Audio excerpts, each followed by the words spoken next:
According to our plan of last week, inshallah, tomorrow there will be a written test on first 50 idioms. Idioms and pair words both are included. Tomorrow there will be idioms, and the day after tomorrow there will be the exam of first 50 pair words. That's it. In the whole week we are exposed. Yes, but tomorrow 50 idioms, and the day after tomorrow there will be 50 payrolls. Okay? I have split it just because of your easiness. Okay? So tomorrow there will be written exams. Question paper will be delivered to you. There will be 12 idioms, and you are supposed to solve 10 of them. Okay? 10 of them will be of 20 marks. अच्छा, अब question है ये कहाँ से होंगे? जो हमने पढ़े हैं क्लास में वही होंगे, ठीक है? आप में से कुछ ऐसे स्टूडेंट्स थे जो लास्ट लेक्चर में मौजूद नहीं थे, तो शायद इस वजह से उन्हें नहीं पता। मैंने एक बुक डिवाइस कर दी थी, and the name of the book is exploring the world of English. Exploring the world of English. और जो क्लास में हमने इडियम्स पढ़े थे इस सेशन के दौरान, वो इसी बुक से थे और इसी तरतीब से थे जिस तरतीब में बुक में आ रहे हैं। तो शायद हमने 50 तो ना क्लास में किए होंगे, लेकिन चूंकि हमारे पास टाइम शॉर्ट है और क्लास में अब हम इडियम्स या पेयर ऑफ वर्ड्स को बोर्ड पे लिख के उनकी एक्सप्लेनेशन नहीं करेंगे। You are mature enough to read the explanation of particular idiom और pair of word and its sentence, और उसको आप समझ सकते हैं। हाँ, अगर किसी को इंडिविजुअली कोई मसला आए पढ़ते हुए उनको कि सेंटेंस क्या है या मुझे समझ नहीं आई, तो वो इंडिविजुअली मुझसे डिस्कस कर सकते हैं क्लास के फौरन बाद, ठीक है? बाकी क्लास में हम वो टाइम किस लिए स्पेंड करेंगे? हमारे ग्रामेटिकल स्ट्रक्चर, जो हमारा प्रैक्टिकल वर्क है आगे, राइट।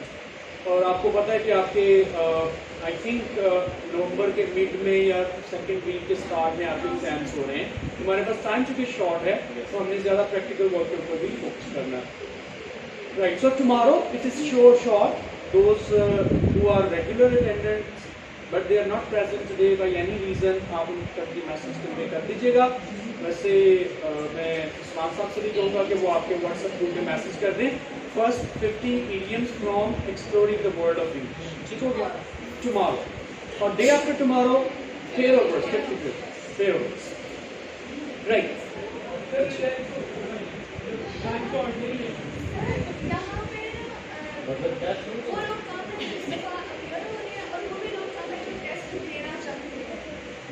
अच्छा, टेस्ट की लेंथ कोई इतनी ज़्यादा नहीं होगी, कोई 10 सेंटेंसेस आपने लिखने हैं तो मैक्सिमम 10 मिनट्स मिलेंगे आपको, बाकी लेक्चर्स ही होगी। यानी कि आप ये समझें कि कल अगर टेस्ट है तो छुट्टी कर दें, लेक्चर तो उसी तरह होना ही है, समझ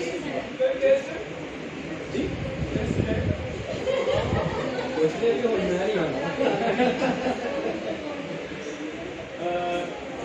It is sure and it is not a lengthy test. 10 minutes का test.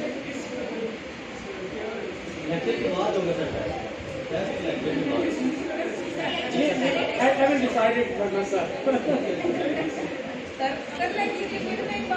मिड में भी हो सकता है, स्टार्ट में भी हो सकता है, लास्ट में भी हो सकता है। 50 idioms from exploring the world. First 50. Okay. ठीक है, स्टार्ट तो हम करते हैं।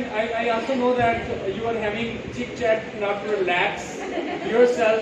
You spent 1 hour in the previous lecture. Heavy burden is there.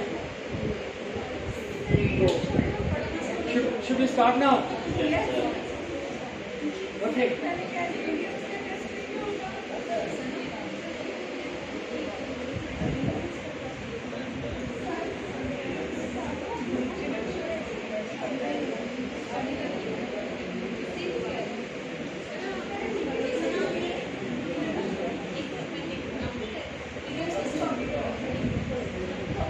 Well, students, up till now we have understood the sentence structure of complementary sentence, and now we have to move further. ठीक है, तो अगले steps की तरफ move करेंगे। एक आपको general sentence structure बताया था In informative sentence, there is a need of subject because we want to inform about. Subject वो चीज है जिसके बारे में हमने information देनी है. इसी वजह से तो हम informative sentence कहते हैं कि it contains information. इसके बारे में information देंगे वो subject है और information क्या होगी वो predicate. Predicate के लिए हमने एक और word देखा था कि compulsory information जो होगी सिर्फ वही predicate का हिस्सा होगी. तो अगर ये sentence है कि he works in private firm, there is a one sentence. Second sentence is my father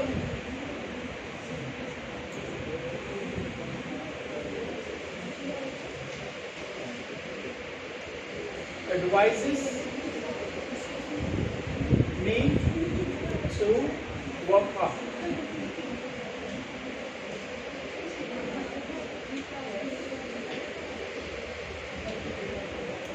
Right. अब ये दो sentences हैं हमारे सामने.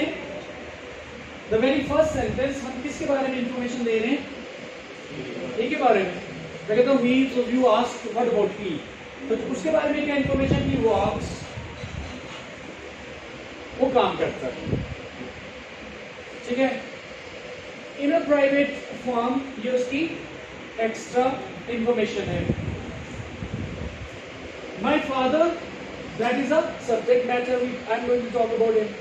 क्या information उनके बारे में? Advises me. ये predicate होगा. To work hard ये क्या है? Extra information. तो ये दोनों के दोनों sentences में एक एक्शन हो रहा है. यहाँ पे एक्शन है वर्क्स और इसमें क्या एक्शन है? एडवाइस. जो कॉम्प्लीमेंट्री सेंटेंस हमने पढ़े थे उसमें कोई एक्शन नहीं होता. यही चीज उसे डिफरेंट बनाती है. उसमें कोई ऐसी इंफॉर्मेशन हम लिंक कर देते हैं सब्जेक्ट के साथ बगैर एक्शन के इंफॉर्मेशन दी जा चुकी है. For example my father is a teacher sports. A teacher क्या है? उनके बारे में इंफॉर्मेशन है. इसमें कोई एक्शन नहीं है.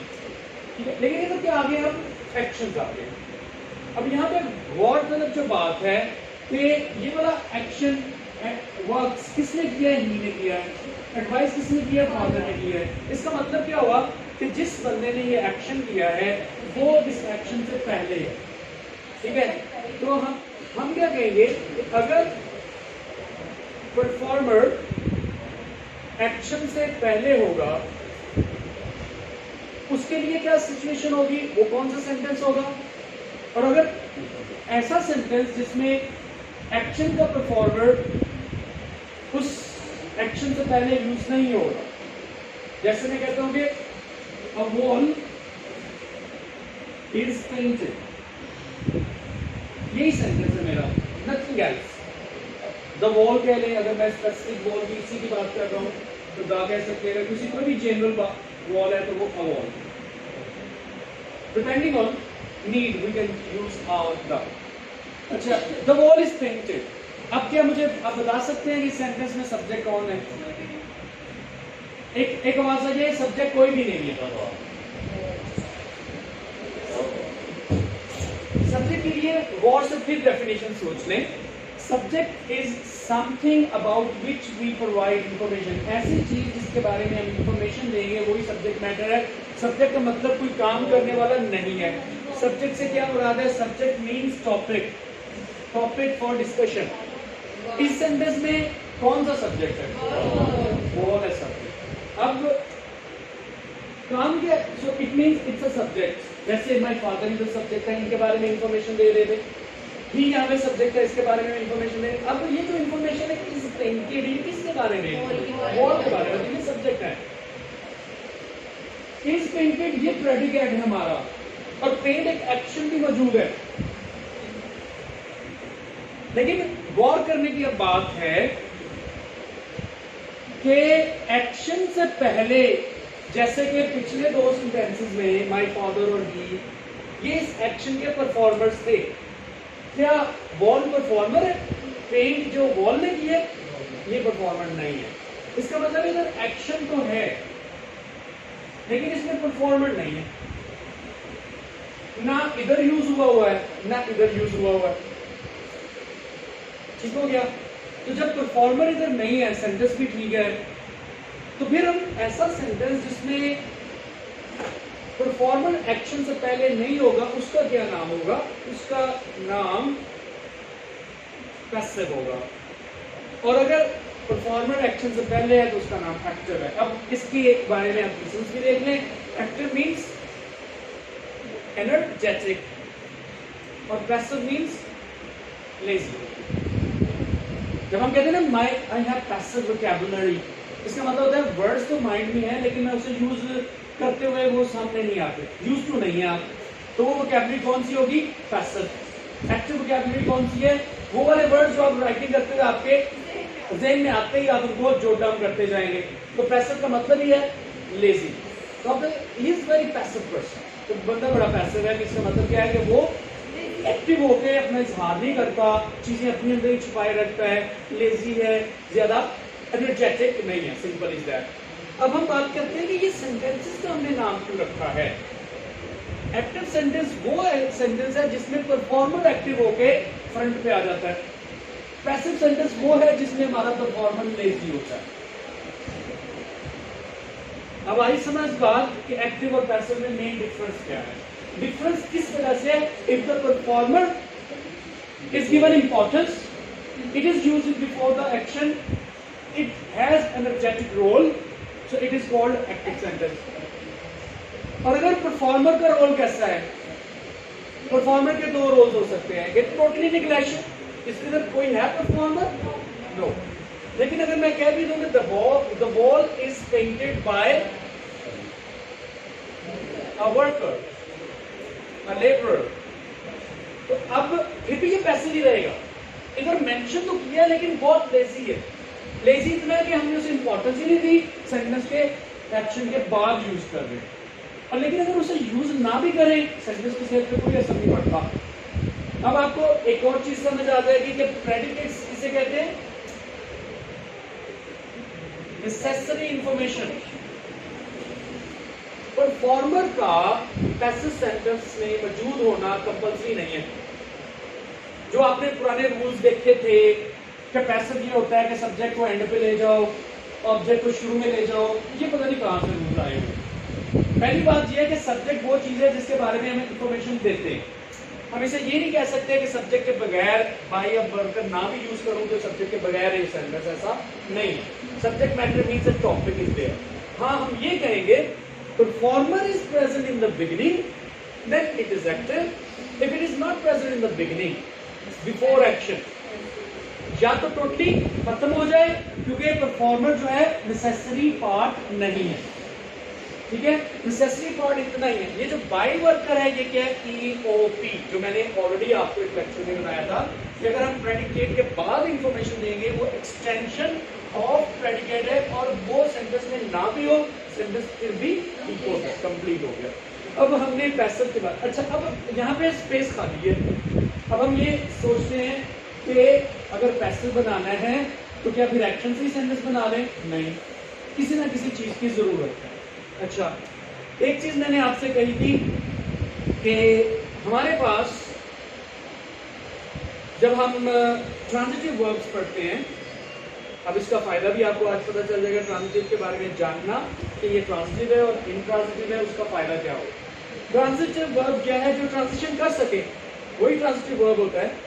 ट्रांजिशन से क्या मुराद है? अपना असर आगे शिफ्ट कर सके, परफॉर्मर से निकलता हुआ एक्शन किसी दूसरी चीज पे शिफ्ट हो जाए।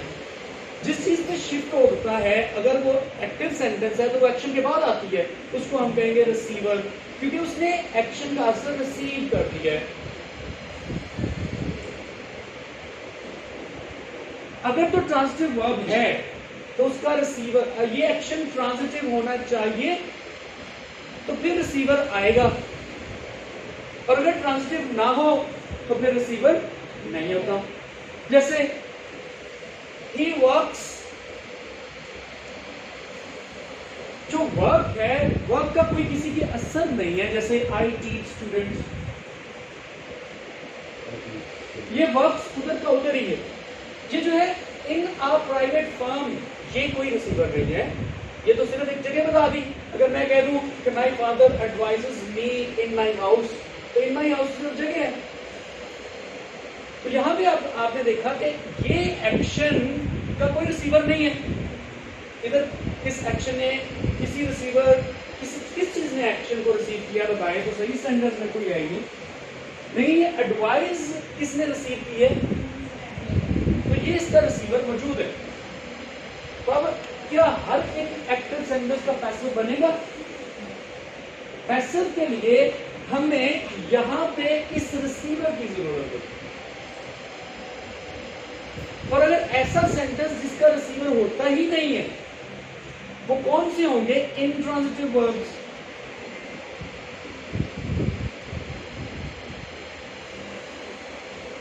इंट्रांजिटिव वर्ब्स का रिसीवर तो कोई है ही नहीं है।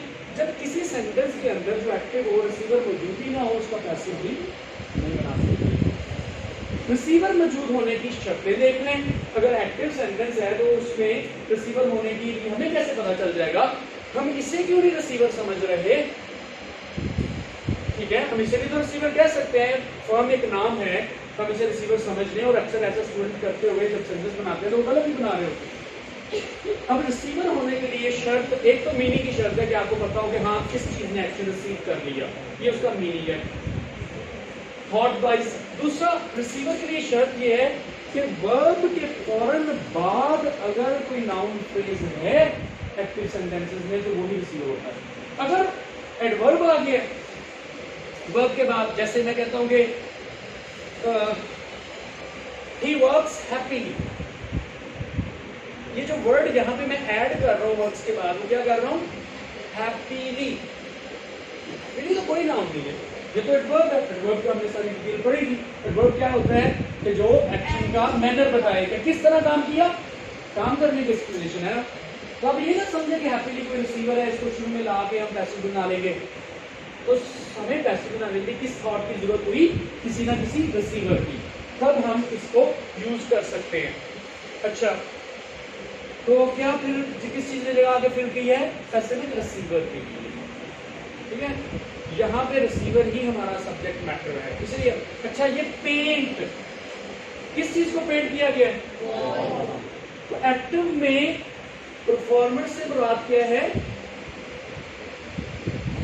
किसने? और रिसीवर से क्या मुराद है? किसको। पढ़ाया है तो फौरन जेल में आता है किसको, तो वो रिसीवर है। क्या चीज किसको पढ़ाया है? सब्जेक्ट मैटर भी आ सकता है। सब्जेक्ट मैटर से मुराद ये है कि किस चीज को पढ़ाया? मैंने इंग्लिश को पढ़ाया, तो I teach English, I teach students, students भी रिसीवर, इंग्लिश भी रिसीवर। तो जिस सेंटेंस में आई टीच इंग्लिश है, English is taught by me. जिस सेंटेंस में I teach students, students are taught by me. समझ आ गई ना? तो अब होपफुली कि जो आपके पुराने जो कॉन्सेप्ट्स थे, जिसे आप सब्जेक्ट वर्ब ऑब्जेक्ट में लेके हमेशा एक्टिव पैसिव में कंफ्यूज ही रहते हैं, थोड़ी सी एडिशन कर ले, एडिशन और पिछली चीजों को रिमूव कर लें। एक्टिव से मुराद कोई सब्जेक्ट ना देखें, ये सब्जेक्ट वर्ब और ऑब्जेक्ट आ गया, उससे आप हमेशा कंफ्यूज होंगे। हर सेंटेंस में एक परफॉर्मर है जिसने काम करना है, अगर वो एक्टिव सेंटेंस। पैसिव सेंटेंस के लिए शर्त ये दो चीजें बस। अगर आपने परफॉर्मर अगर यूज करना है तो वो एडिशनल इंफॉर्मेशन। अब देखिए उर्दू में नहीं हम कहते कि खबर फैल गई, कह दिया बस, तो खबर फैल गई, फैलना एक काम है, किस चीज को फैलाया गया है? हमें किसको का पता है? एक्शन का पता है, किसने? इसका पता ही नहीं, सेंटेंस के भी बनाएंगे, फिर हम मजबूर हो गए। ये ना समझे कि हर एक एक्टिव से ही पैसिव बनता है, डायरेक्टली पैसिव से बन गए तो कभी भी एक्टिव के मुस्ताज हो ही ना। और जो हम अक्सर करते हैं, हमारे ज़हन में बस एक्टिव सेंटेंस होता है और उसी से ही पैसिव बनाने की कोशिश करते हैं। कोई भी डायरेक्टली सेंटेंस पैसिव हो सकता है। ठीक है, तो जब आप कहते हो द प्लान इज कंफर्म, किसने कंफर्म किया? मैंने बताया नहीं, तो मेरे लिए कोई इंपॉर्टेंट ही नहीं है, परफॉर्मर ही नहीं इंपॉर्टेंट, तो मैं उसे बताना चाहूँ भी और इतनी इंपॉर्टेंस ना दूँ, उसे एंड पे मैं भी बता सकता हूँ, लेकिन वो भी अपनी मर्जी है। एक्स्ट्रा इंफॉर्मेशन देना चाहूँ तो, लेकिन मेरे नजदीक इंपॉर्टेंस इसे प्लान की। तो अब आपने सोचना है कि एक्टिव की जरूरत कब पड़ेगी और पैसिव की जरूरत कब पड़ेगी। थीम हमारा जैसे चल रहा हो, फॉर एग्जाम्पल मैं आपको एक वर्ड इधर लिख रहा हूं, बेंजीन, ठीक है। She was a political leader. Benzene was a political leader. मेरा टॉपिक क्या है इस सेंटेंस में, बेंजीन है, उसके बारे में इंफॉर्मेशन दे रहा हूं कि benzene was a political leader. She worked for the welfare of women in Pakistan. मेरा टॉपिक है बेंजीन, इसलिए she worked.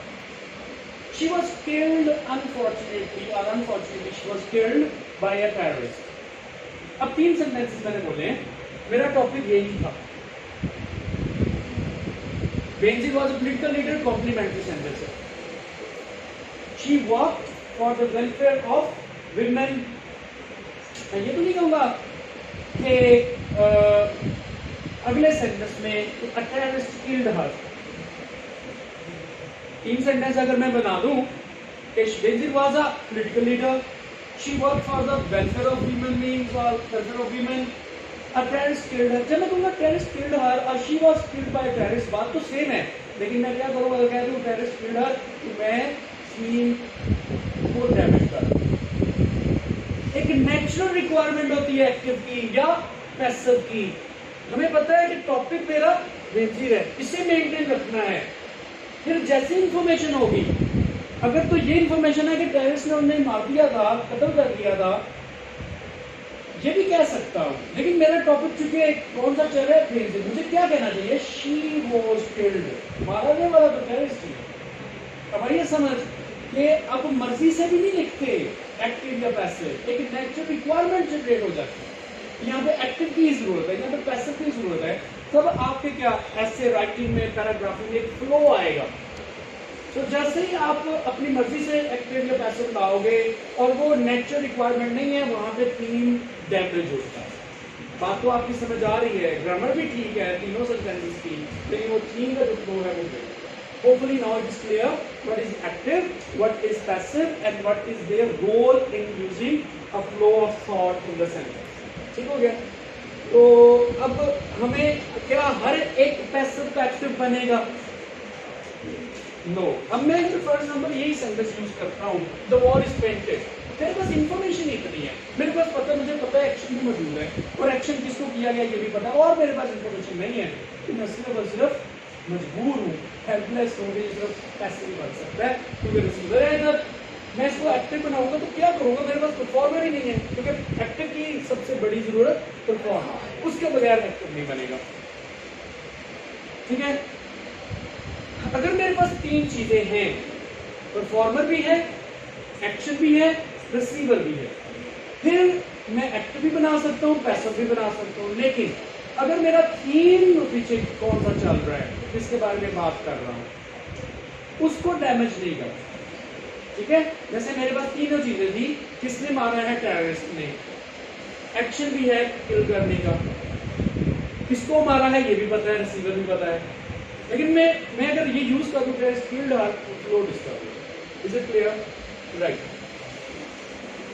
ओके। तो फिर हम ये कह सकते हैं कुछ सेंटेंसेस सिर्फ एक्टिव होंगे, कुछ सेंटेंसेस सिर्फ पैसिव होंगे, और जब हमें तीनों की इंफॉर्मेशन मौजूद होगी तो फिर एक्टिव पैसिव। अच्छा, अब ये सेंटेंस है, she works happily in a private firm. क्या आप इसको पैसिव में कन्वर्ट करेंगे? अगर करेंगे तो क्या बनाएंगे? पहला सेंटेंस है आपके पास, she works happily, he works happily in a private firm. ये पूरा सेंटेंस है आपके पास, इसका पैसिव बना के दिखाएंगे। Anybody? She works happily in a firm. जी, ये इसका पैसिव बनना ही नहीं है। उसकी वजह क्या है कि इसमें रिसीवर नहीं है। रिसीवर क्या बताया कि मीनिंग वाइज उसके ऊपर असर हो। दूसरी मैंने चीज एक बताई थी, एक तो रिसीवर के लिए ये शर्त है कि वो मीनिंग में receives action or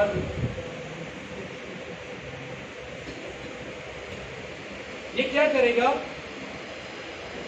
receive effect of action, ये एक्शन का असर वसूल कर रहा होगा ऐसा वर्ड। दूसरा, noun phrase right after the main verb.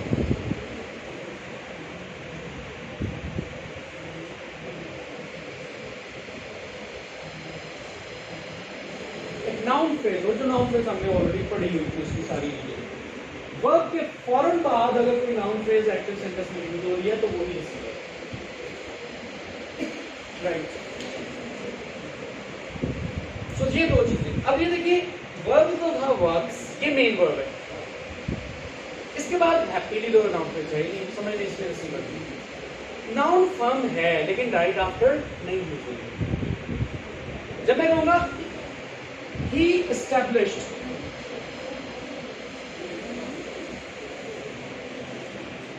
a firm, किधर फर्म है, सेम फर्म है। अब कन्वर्ट होगा ना, नाउन फ्रेज यूज हुई है, ये भी नाउन फ्रेज है, और प्राइवेट फर्म कह लें या फर्म कह लें, लेकिन इसके लिए शर्त ये पूरी हो रही है कि noun phrase right after the verb established, ये मेन वर्ब है हमारा, इसके फौरन बाद नाउन फ्रेज होगी जो इस्तेमाल, उससे ही हम क्या कहेंगे, रिसीवर। अगर इनके दरमियान कोई और चीज जैसे प्रपोजिशन आ जाती है, जैसे मैं कहता हूँ कि हैप्पीली ना भी यूज करूं, इन अ प्राइवेट, इन क्या है प्रपोजिशन, तो प्रपोजिशन का एडिशन हो गया। तो जैसे प्रपोजिशन का एडिशन हो गया, आगे चाहे आप प्राइवेट फॉर्म नाउन भी है लेकिन वो कभी भी रिसीवर नहीं हो सकती। ठीक हो गया। चाहे लिख दिया जाए ना, एस्टैब्लिश्ड ऑफ गुड फर्म या प्राइवेट फर्म, आपने कहा गुड लिख दें, तो it can be as good firm, ये मिल गई फ्रेज बन गई है। नाउन फ्रेज तो पढ़ाई थी ना, नाउन फ्रेज क्या होता है, determiner, possibility of adjective and then main noun, head noun service. Firm noun नहीं, ये प्रॉपर नाउन नहीं है, इट्स नॉट अ नेम। हाँ, जब मैं कहूंगा, मैं बताता हूँ, ही एस्टैब्लिश्ड सबलाइन फर्म, फिर सबलाइन फर्म उसका नाम बन गया। जैसे हम कहते हैं I went to college, college तो कोई भी है, लेकिन जब कहेंगे मरे कॉलेज, मरे का कैपिटल होगा, कॉलेज का सी कैपिटल होगा, तब ये कॉलेज उस नाम का हिस्सा है। लेकिन अकेला उसे यूज करूंगा तो कोई भी है, इधर तो मैं किसी का नाम नहीं यूज कर रहा। तो नाम के लिए जरूरी नहीं कि एक ही वर्ड हो, नाम में 3, 4, 5 वर्ड जितने मर्जी यूज कर लें, ठीक है। तो वो 4, 5 वर्ड जितने भी होंगे, जब तक उसका नाम पूरा नहीं होता, वो सारे के फर्स्ट लेटर कैपिटल होता जाएगा, वो फिर नाम बनेगा। एक्शन का शिफ्ट होना, दोबारा पूछिए इसमें एक्शन का।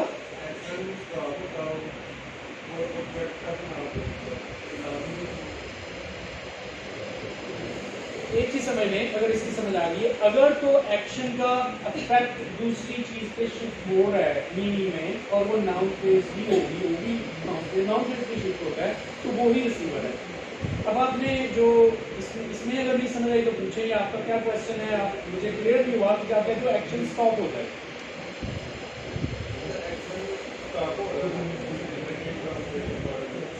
हाँ, नहीं, किस चीज को एस्टैब्लिश किया,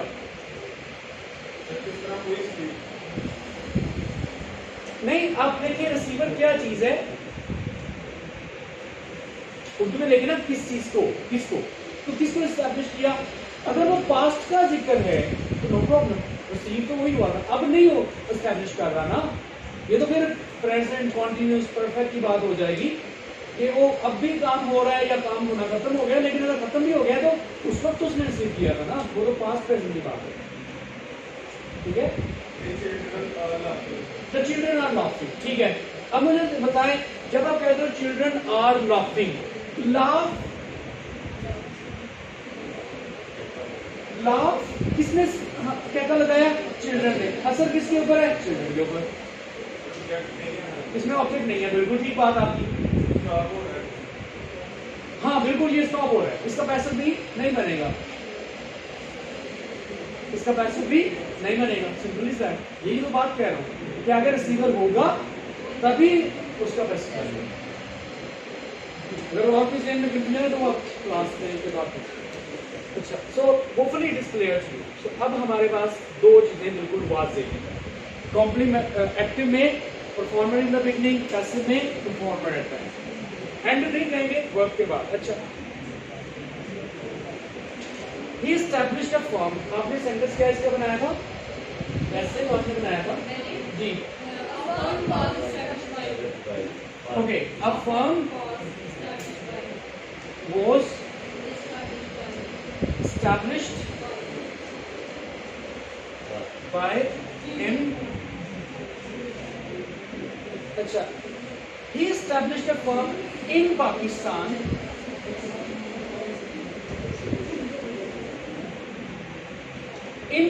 क्या है हमारे पास? Extent form. A firm was established by him in Pakistan.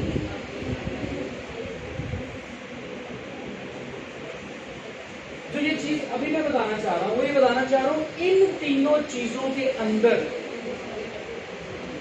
Performer, action और रिसीवर, इसके अंदर ही पैसिव होता है। बाकी जितनी भी एक्स्ट्रा चीजें उन्हें हम छेड़ते नहीं, वो जहां पे मौजूद होंगी उधर ही रहेंगी। ठीक है, मैं कहता हूं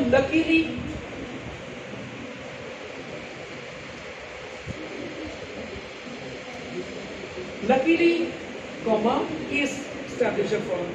लकीली ना तो परफॉर्मर है, ना एक्शन है, ना रिसीवर है। लकीली उधर का उधर ही रहेगा, चाहे मैं उसे पैसे में कन्वर्ट कर।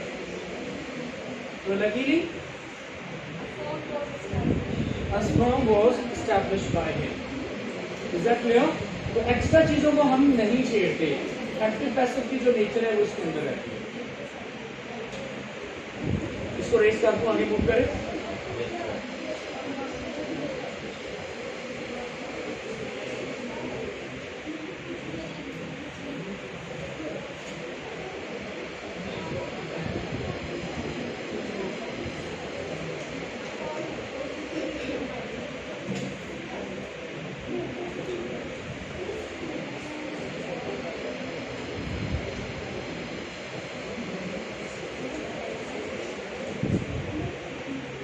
So there are three types of implementation sentences: complementary, active, and passive.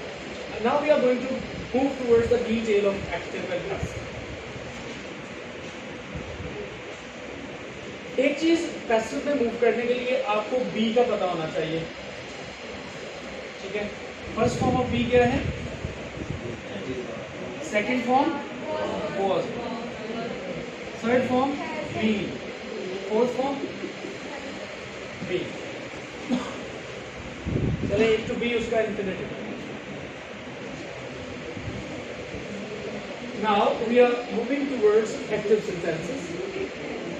कोई भी एक एक्टिव सेंटेंस दें, प्रेजेंट सिंपल किसे आता हो, कोई भी सेंटेंस बना के दे दें जी। आई डिलीवर अ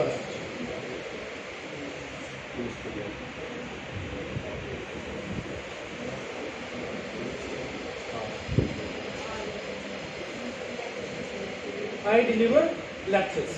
Okay, ये अब हमारा सेंटेंस है। इसको पास्ट में एक मिनट, इसको पास्ट में कर दें किसी सेंटेंस। I delivered lectures. इसको फ्यूचर में कर दें। I will। मैं विल के जगह पे मैंने कहा था ना कोई भी मॉडल्स आ सकते हैं। मस्ट, कैन, शैल, मे। तो मैं अगर for example I may deliver lectures,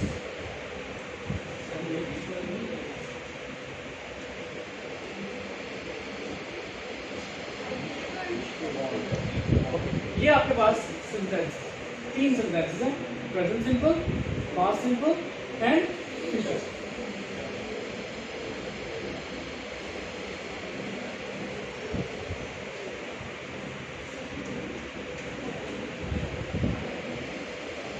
We have performer and we have receiver.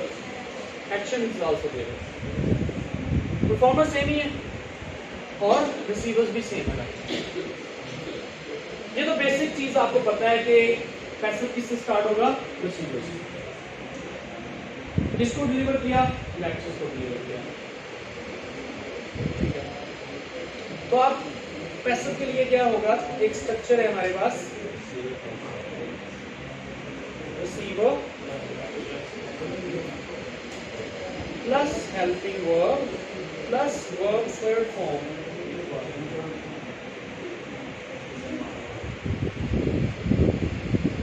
Plus if performer is there by plus performer, क्योंकि हमारे पास परफॉर्मेंस है, अगर ना होते तो ये नहीं यूज करते। यहां तक बेसिकली स्ट्रक्चर है। परफॉर्मर यहां पे इसकी application, this is the structure of passive sentence. ये जो हेल्पिंग वर्ब्स है ना, सिर्फ इसमें चेंज होते रहना according to time and tense. We always use the third form in passive sentences. Active में तो चेंज होती रहती है, कभी फर्स्ट, कभी सेकंड, कभी थर्ड, कभी नेक्स्ट। पैसिव में सिर्फ और सिर्फ मेन वर्ब की थर्ड फॉर्म बस use, only one verb is used. If performer is there, used by. At the place of helping verb, we need to change. Sometimes this helping verb कभी is am are, कभी was were, कभी to, according to time and sense. अच्छा, अब जो helping verb change करनी है ना, if you just look at broad sense, आपको सिर्फ एक क्लू दे देता हूँ, आप जो भी एक्टिव सेंटेंस लिखा होगा वो उसका पैसिव बना सकते। रिसीवर शुरू में ले आए, हम कहते हैं एडिशन ऑफ बी फॉर्म, ये इसका रूल है। बी फॉर्म का एडिशन करना है, we need to add B form. हर एक पैसिव सेंटेंस में बी की कोई ना कोई फॉर्म ऐड होगी। अब आप पूछेंगे कौन सी फॉर्म, ये तो बहुत सारी फॉर्म्स है, ये वाली फॉर्म ऐड हो रही है, ये वाली होनी, ये वाली, कौन सी ऐड होनी है? Addition of B form, the form which is used as main verb in active। ये दूसरा पॉइंट है कि कौन सी फॉर्म यूज हो। अब मुझे बताएं इधर ये कौन सी फॉर्म लगी हुई है, फर्स्ट है ना, ये है फर्स्ट, ये हम लगाएंगे।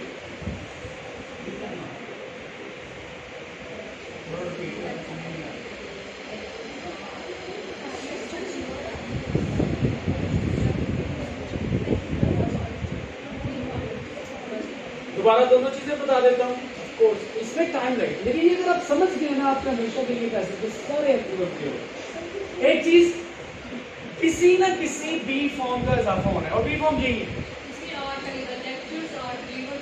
हाँ वो ठीक है आपकी बात, कोई ना कोई लगाना है ना, कभी ये लगेगा, कभी ये लगेगा, कभी किसी ना किसी का इजाफा होना। आप पूछते हैं कि किसका, कब, हमें कैसे पता चले? आप मुझे बताएं, जो एक्टिव का मेन वर्ब है, ये फर्स्ट है तो हमने फर्स्ट फॉर्म में लेना है, ये सेकंड है हमने ये ऐड करना है, मेरे ये बेस फॉर्म है।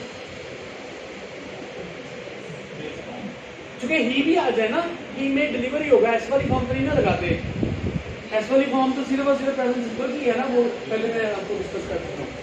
ठीक है, बेस, तो बी की बेस फॉर्म ये है, इधर इसका इजाफा होगा। Only two rules are there. अब मैं आपको इसको कन्वर्ट करता हूं, रिसीवर ले लिया, सो लेक्चर्स, ये फर्स्ट फॉर्म है, लेक्चर्स प्लूरल होता है, हाँ, इजाफा कर दिया, मेन वर्ब क्या है, तो इसकी थर्ड फॉर्म बनाए डिलीवरी। परफॉर्मर मी बाय मीडियम कर दिया, बाय का इजाफा कर दिया, एंड में बन जाएगा। और वैसे भी प्रोनाउन की मैंने बातें कही थी आपको, एक्टिव सब्जेक्टिव केस होता है और ऑब्जेक्टिव केस, वो पढ़े में हमने। बाय के बाद ऑब्जेक्टिव केस ही लगना है, आई नहीं लगेगा। ये कौन सी फॉर्म है? सेकंड। इधर से लेंगे तो लेक्चर्स प्लूरल है, प्लूरल की वर्ब वर्ब का इजाफा किया ना, एडिशन किसकी की है? बी की है, बी की किसी फॉर्म की है। मेन वर्ब को क्या कर दिया? थर्ड। डिलीवर्ड सेकंड भी होती है और डिलीवर्ड थर्ड भी होती है। इसमें हमने देखना है, ये है बेस। इससे पहले हमने क्या करना है? वही बी की फॉर्म अटैच करनी है। लेक्चर्स नहीं, रिमूव किसी को नहीं करना, नहीं लगा तो लगा रहने। हमने सिर्फ एडिशन की बात की है। मेन वर्ब मतलब डिलीवर है और बेस है तो बेस ये होता है, बी का इजाफा कर दें और डिलीवर्ड।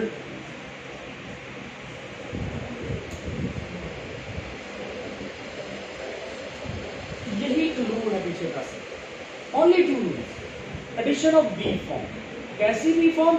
जो एक्टिव में मेन वर्ब यूज हुआ है ना, वो वाली बी फॉर्म। एक्टिव में थर्ड फॉर्म है। फॉर एग्जांपल मैं कहता हूं कि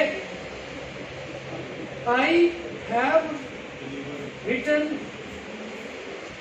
a story. I have written a story. हमने रूल पढ़ा है एडिशन ऑफ बी फॉर्म।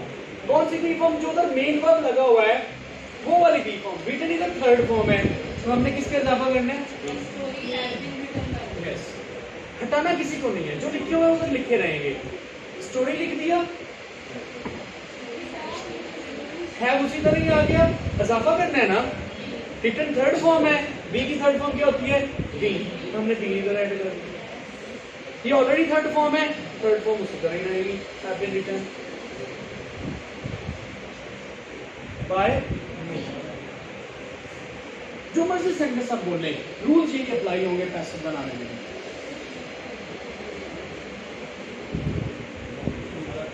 एक सेंटेंस देता हूं, continuous tense sentence. I am speaking English. ये नोट कर ले। I am speaking English. Very simple sentence. I am speaking English. पहले तो ये बताइए एक्टिव है या पैसिव है? क्यों? क्योंकि एक्शन का करने वाला शुरू में है परफॉर्मेंस। आपने कहा इंग्लिश, फर्स्ट रूल अप्लाई हो गया। एम लगा है तो एम आई की वजह से था, वरना तो इजी होना है। इज, अब ये इज तो इसकी रिप्लेस, मतलब इसी को ही लिखा है। एडिशन किसका करना है? बी का। बी का एडिशन करना है ना। कौन सी फॉर्म? जो इधर मेन वर्ब है, मेन वर्ब वाली आएगी फॉर्म में तो बी इजाफा हो जाएगा। इज बीइंग, बी की तरफ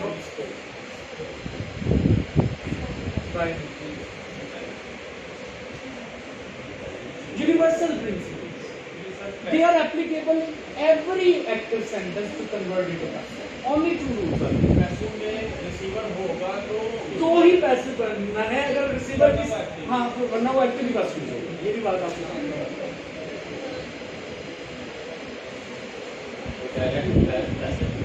डायरेक्ट पैसिव होगा कब? जब आपके पास परफॉर्मर ही नहीं है तो आप तो मजबूर हैं, इंफॉर्मेशन भी देनी है, परफॉर्मर के बारे में पता नहीं है, बाकी इंफॉर्मेशन तो पता है, तो आप पैसिव बनाएंगे। पैसिव के लिए पैसिव के रूल, तो किस सेंस में पैसिव? अब ये रूल जो हमने ये पढ़ लिए लिखे हुए इधर, कंफ्यूजन होगी, आप दोबारा पूछ सकते हैं। बाकी तो ये प्रैक्टिस होती है बार बार यूज करके। लेकिन ओवरऑल मैं आपको ग्रामेटिकल स्ट्रक्चर्स जो हैं वर्ब के वो लिख कर दे देता हूँ। सबसे पहले आपको पता होना चाहिए कि हम जितनी भी इंफॉर्मेशन देते हैं ना उसको टाइम के साथ अटैच करते हैं, या पास्ट है या प्रेजेंट है या फ्यूचर। सबसे पहले कोई भी एक्शन है उसको हम प्रेजेंट के स्ट्रक्चर्स सीख लेते हैं। And we are now going to talk about active.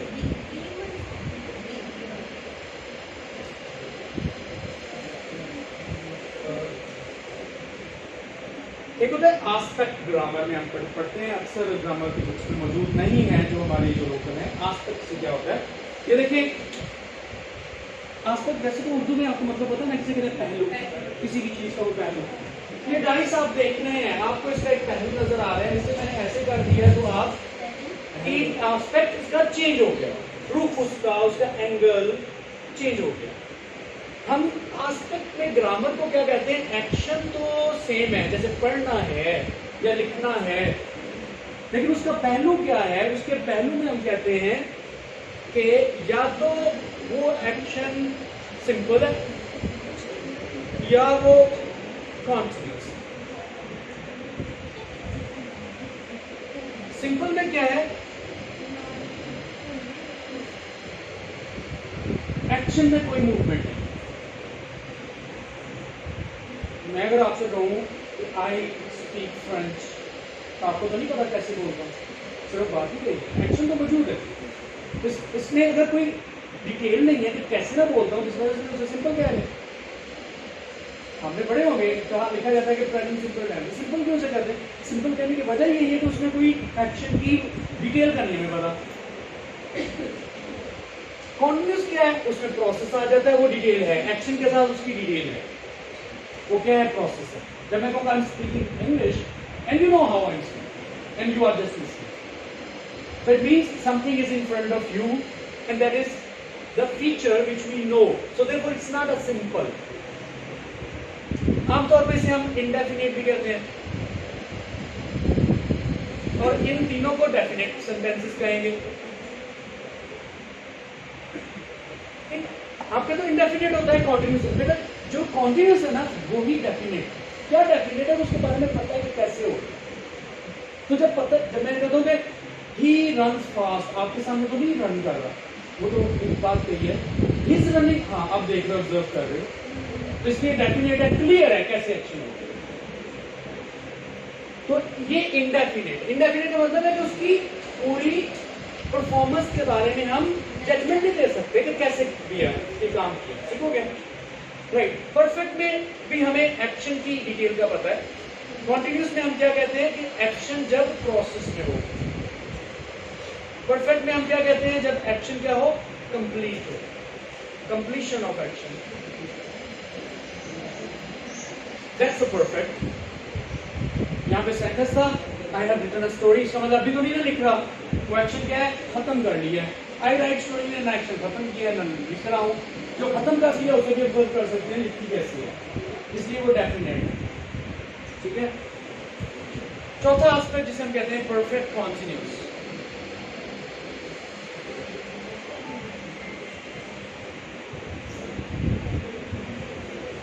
Perfect continuous में दो एस्पेक्ट्स जमा हो गए हैं। परफेक्ट में क्या है कि whole action is complete, nothing is remaining. इधर क्या होगा, some action is complete and rest of it is going on. जब आप कहते हो कि I have been reading a book for 10 minutes,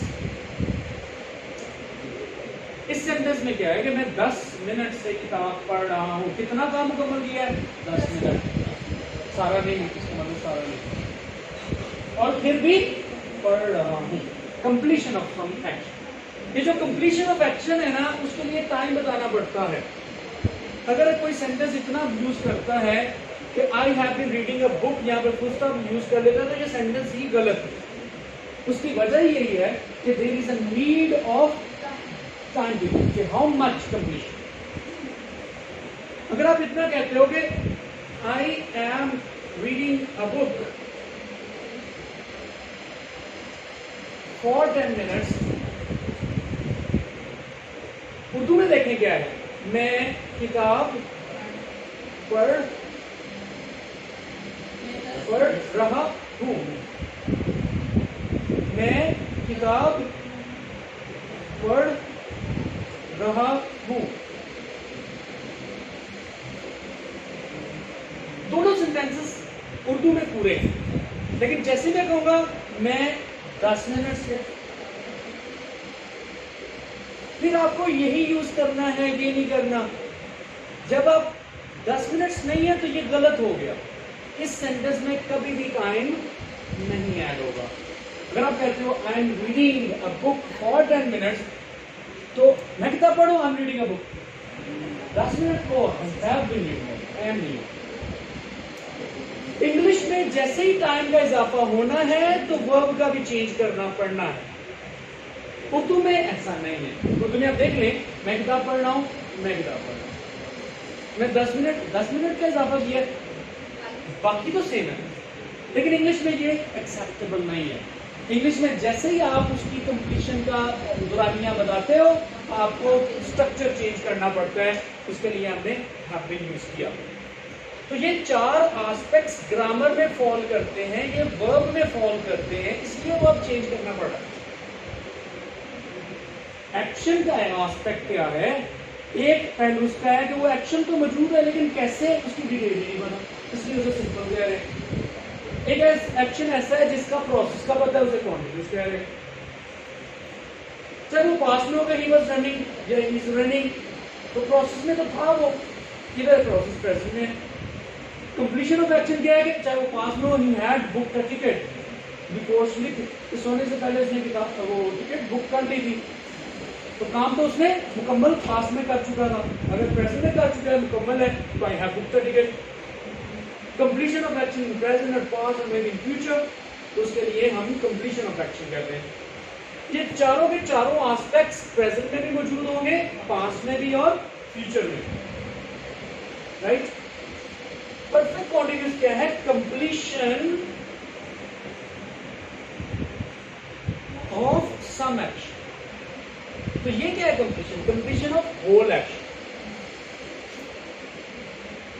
इधर कंप्लीशन का कोई जिक्र ही नहीं आना। अगर आप कहते हो कि 10 मिनट से 10 मिनट पूरे हो गए, पढ़ रहा हूं तो आई एम रीडिंग, तो गलत हो।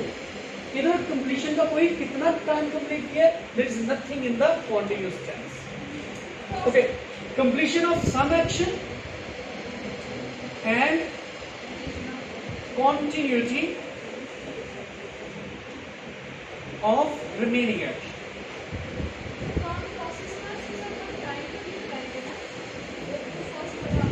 एक मिनट, आप क्या कह रहे हैं?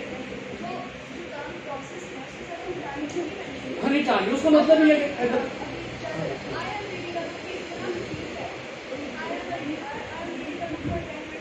गलत हो जाएगा, क्योंकि इसमें टाइम अटैच नहीं कर सकते। दुरानियां, हाँ वो वाला टाइम कि यस्टरडे, वो दुरानियां नहीं है, वो दूसरे टाइम पे, वो एक इंडिकेशन करने के टाइम है, दुरानियां नहीं है, पीरियड नहीं। So period can not be attached here in continuous, it is just and just attached in perfect continuous. तो ये भी आप कॉमन मिस्टेक्स कर रहे होते हैं सेंटेंसेस में कि कॉन्टिन्यूस टेंस लिख के पीरियड को मेंशन करना, it is not acceptable. Period it is attached. अब खुद ही देख लें, उर्दू में सेंटेंस लिखा है, मैं किताब पढ़ रहा हूँ, हर कोई कहेगा आई एम रीडिंग अ बुक, बस लगा दो फॉर 10 मिनट्स। नो, गलत है, इंग्लिश एक्सेप्ट नहीं है। दुरानियां जैसी आना है, एम रीडिंग को हैव बीन चेंज करना पड़ेगा, राइट। तो ये हो गए 4 एस्पेक्ट्स, ये चारों के चारों एस्पेक्ट्स तीनों टाइम्स में मौजूद है। वो अभी पढ़नी है सारी चीजें, पूरा दुरानियां कैसा होता है, अगर स्पेसिफिक टाइम हो तो सिंस है, अगर जनरल टाइम हो तो फॉर है, उसकी डिटेल हम पढ़ेंगे। जी, आप क्या पूछ रहे हैं? ओके, तो just winding up, we studied the difference between active and passive. It is all because of the performer. Performer is here, is present, and we give importance. We use it in the beginning, before the action. It will be active. And passive means lazy. And who is lazy? Performer is lazy. Either totally neglected from the sentence, not present in the sentence, कहीं भी नहीं है। Or if you use it after the action by using by को इस्तेमाल करके हम use करेंगे इसको perform। अगर नहीं करना ना करें, that is additional information। ये नहीं डिफरेंस हमने पढ़ा। Afterwards we started studying what makes any sense और एनी वॉइस पैसिव। आपको रूल बता दिए, एक तो है कि परफॉर्मर आने रिसीवर से ये सेंटेंस स्टार्ट होगा ये। लेकिन वो जो वर्ब के अंदर क्या तब्दीलियां करते हैं वो 2 तरह की होती है। एक, आपने बी को ऐड करना है, हर हाल में बी का इजाफा होना है। अगर बी की पहले कोई ना कोई फॉर्म यूज हुई है हेल्पिंग वर्ब में, जैसे आई एम स्पीकिंग, एम तो बी की फॉर्म है, फिर भी हमने पैसिव बनाते हुए बी का इजाफा करना है। कौन से बी का इजाफा? जो मेन वर्ब था एक्टिव का, वही बी की फॉर्म, अगर स्पीकिंग है तो बीइंग आ जाएगा, अगर रिटन है तो थर्ड फॉर्म आ जाएगी, अगर राइट्स है तो फर्स्ट फॉर्म आ जाएगी, रोड है तो सेकंड आ जाएगी। यही चार चीजें। और कुछ एक आवाज बहुत कम आ रही जी, तो थोड़ा ऊंचा बोले जी।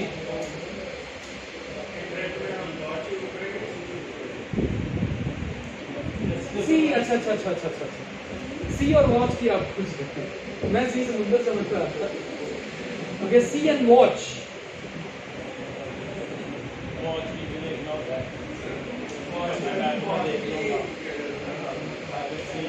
वॉच फॉर पास, मैं आपको बता देता हूँ, टाइम शॉर्ट है, मेरी भी 5:30 पे क्लास होती है, इसलिए आई हैव टू नो। ये तीन वर्ड्स हैं, स्टूडेंट्स अक्सर कंफ्यूज हुए रहते हैं, चाहे जिस लेवल पे मर्जी पहुंच जाए। एमफिल किए हुए भी ये, एमफिल इंग्लिश किए हुए भी ये कंफ्यूजन होती है, but now try to make it clear. See is unintentionally, unconsciously. मैं जैसे सीढ़ियां चढ़ता हूँ, दरवाजा खोलता हूँ, पहली लुक इधर पड़ती है स्टेज पे जो भी खड़ा हो, कोई सामान, ठीक है, तो वो आपने अनइंटेंशनली देखा। अगर आप इंटेंशनली देखेंगे कि आपके जिन में है कि मैंने टेबल देखना है कैसा है, I look at the table, और लुक के साथ एट भी लगा, फिर सा नहीं है, मतलब आप घर में खड़े हैं, दरवाजा खोला है, जो भी सामने नजर आ गया ये सा। लेकिन अगर जेन में है कि मैं दरवाजा खोल रहा हूं, बाहर एक लड़का मिलने आया है, उसे ही मैंने देखना है, तो फिर I look at the boy, फिर उसे ऑब्जर्व करके, क्योंकि ऑलरेडी माइंड में था, इतने वजह से आना। तो it means intentionally when you, Urdu में तो देखना ही है ना, तीनों के लिए देखना। ये जो होता है watch, watch is associated with performance. जब आप एक ऑब्जेक्ट को नहीं देख रहे बल्कि एक परफॉर्मेंस है, action is going on, drama, TV, matches, उसमें परफॉर्मेंस हो रही होती है, तो उसके लिए आप ये नहीं कहते I looked at the drama, I look, हाँ टीवी बंद पड़ा हुआ है और आपको पता है कि पता नहीं कैसा डिजाइन है, you looked at the screen, you look at the drama. ठीक हो गया। एक आप जनरल बात करते हो कि मैंने परफॉर्मेंस नहीं है, आप ऐसे दोस्त से बात करते हो आई सॉ अ ड्रामा, क्योंकि उसमें परफॉर्मेंस की बात नहीं है, वो ड्रामे का नाम जेन में है बस, तो तब आप कह सकते हैं saw that movie, see present, saw past. ठीक हो, होपफुली क्लियर हो।